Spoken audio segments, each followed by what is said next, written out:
You've been accused of starting riots in different parts of the country. You've been accused of causing black people to rebel in different places. Did you really cause them to do that? Not at all. Not at all. I mean, I don't think... I mean, you went there and you made a speech and you left, and then all of a sudden they burned the city down, or they burned a certain area down.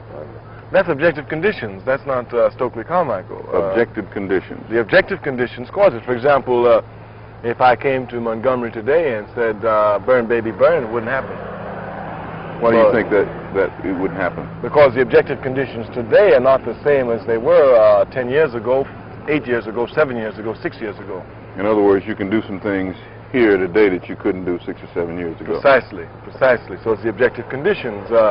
6 or 7 years ago, the contradictions and the oppression was so blatant. And at the same time, there were so many overt contradictions in the country. You were sending black men to fight in Vietnam for freedom and democracy from Montgomery, Alabama, and they couldn't even go downtown to a stupid 5 and 10 cent store and buy something. Those contradictions are too blatant. Once you show these contradictions out to the people, he said, now what are you going to Vietnam for when you can't even burn this thing down before you go to Vietnam? That makes sense. They can begin to understand that.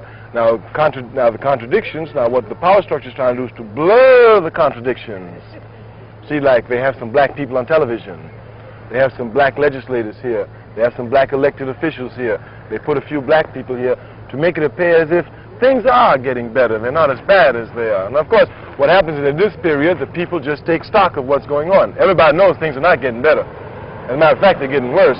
A lady I just met a few minutes ago from Birmingham told me, she said, son, everything is going up except labor.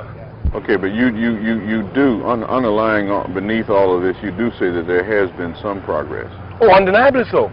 Black people have made great progress. But all the progress is to black people, not to anybody else.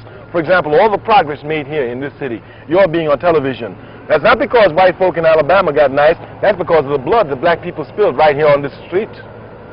Because as black people began to fight and spill their blood and rebel, the white man knew he had to grant some concessions. As a matter of fact, the strength of black people is reflected right here in George Wallace. George Wallace, some 10 years ago, stood in the state of Alabama doorway, outstretched, and said he would never let a black man come into that school over his dead body. And just in a short period of 10 years, he had to turn his position completely around and come and beg black people to vote for him.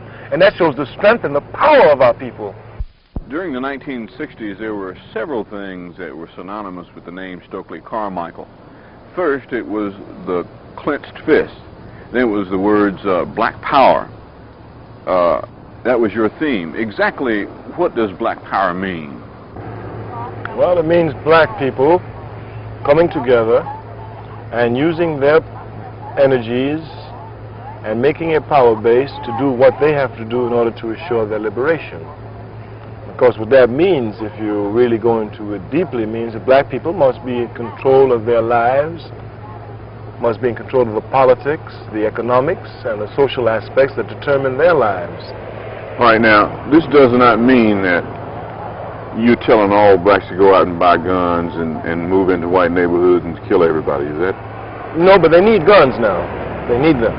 They need guns? They need them. Yes, they need them. Why do they need guns?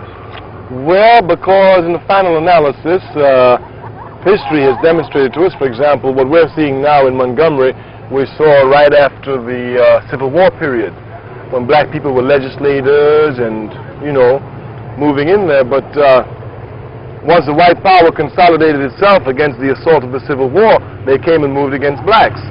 And when blacks moved, especially in Montgomery, Alabama, since the period of, let's say, the 50s, when Dr. King began the Montgomery bus boycott, for example, they started an assault against the white power structure, which again, with overall contradictions in the country, had them weak.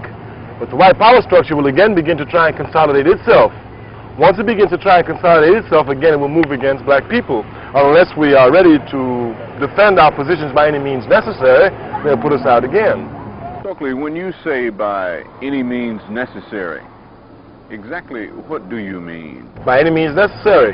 By violence, by non-violence, by any means necessary. But you don't push any particular theme, any particular method? No, whichever, for example... Whichever one is necessary at that time. Right. For example, in 1956 in Montgomery, Alabama, a nonviolent boycott brought effective changes. That bus company went out of business Precisely. here It brought a few months ago. Good. It brought poetic justice. Well, yeah. It brought more effective results than would have violent demonstrations at that time. In 1968, violent demonstrations brought better results than would nonviolent demonstrations at that time.